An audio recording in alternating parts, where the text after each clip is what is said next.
如果要我揀一首最有暑假 feel 嘅歌曲呢，我一定會揀《共享陽光》。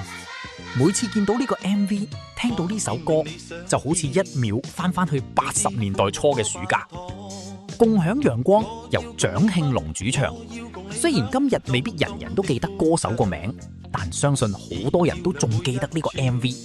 因為裏邊一次過出現咗7位430穿梭機初代主持：張國強、譚玉英、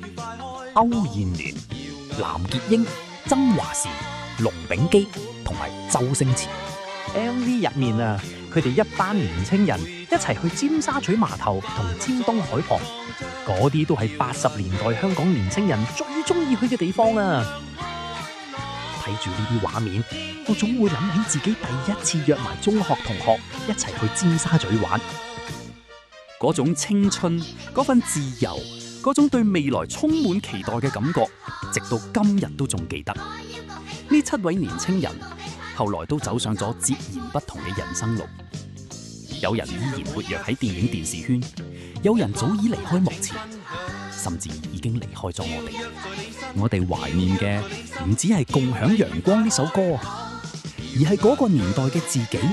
嗰班一齊長大嘅朋友，仲有嗰個無憂無慮嘅暑假。每次再睇翻呢個 MV， 佢哋永遠都係當年嗰7位充滿青春活力嘅年青人。